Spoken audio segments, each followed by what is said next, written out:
അധ്യായം 10 1 മുതൽ 11 വരെയുള്ള വാക്യങ്ങൾ. വീണ്ടും ഉടമ്പടി പത്രിക.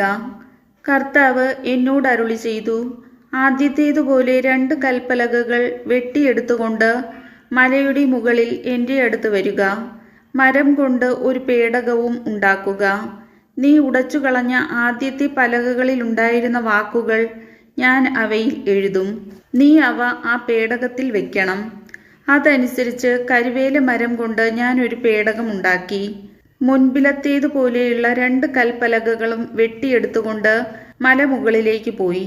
ജനത്തിന്റെ സമ്മേളന ദിവസം നിങ്ങളുടെ ദൈവമായ കർത്താവ് മലയിൽ വെച്ച് അഗ്നിയുടെ മധ്യത്തിൽ നിന്ന് നിങ്ങളോട് അരുളി ചെയ്ത 10 പ്രമാണങ്ങളും ആദ്യത്തേതുപോലെ ആ പലകകളിൽ എഴുതി എനിക്ക് തന്നു. പിന്നീട് ഞാൻ മലയിൽ നിന്നിറങ്ങി വന്നു. ഞാൻ ഉണ്ടാക്കിയ പേടകത്തിൽ ആ പലകകൾ നിക്ഷേപിച്ചു. കർത്താവ് എന്നോട് കൽപ്പിച്ചതുപോലെ അവ അതിൽ സൂക്ഷിച്ചിരിക്കുന്നു.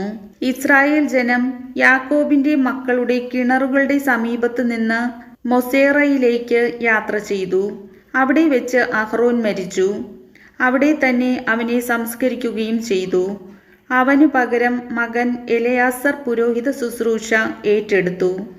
അവിടെ നിന്ന് അവർ ഗുദ്ഗോദായിലേക്കും ഗുദ്ഗോദായിൽ നിന്ന് അരുവികളുടെ നാടായ യോത്ബാത്തായിലേക്കും യാത്ര ചെയ്തു.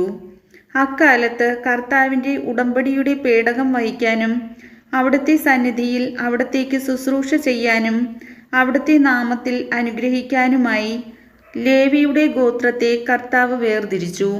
ഇവയാണ് ഇന്നോളം അവരുടെ കടമകൾ. അതിനാൽ ലേവ്യർക്ക് തങ്ങളുടെ സഹോദരരോടൊത്ത് ഒരു ഓഹരിയും അവകാശവുമില്ല. നിന്റെ ദൈവമായ കർത്താവ് അരുളി ചെയ്തതുപോലെ അവിടുന്നാണ് അവരുടെ അവകാശം. ആദ്യത്തേതുപോലെ 40 രാവും പകലും ഞാൻ മലയിൽ താമസിച്ചു. ആ പ്രാവശ്യവും കർത്താവ് എൻ്റെ പ്രാർത്ഥന കേട്ടു.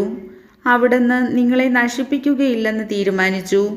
കർത്താവ് എന്നോട് അരുളി ചെയ്തു, ഞാൻ അവർക്ക് കൊടുക്കാമെന്ന് അവരുടെ പിതാക്കന്മാരോട് ശപഥം ചെയ്തിട്ടുള്ള ദേശം അവർ പോയി കരസ്ഥമാക്കേണ്ടതിന് നീ എഴുന്നേറ്റ് അവരെ നയിക്കുക.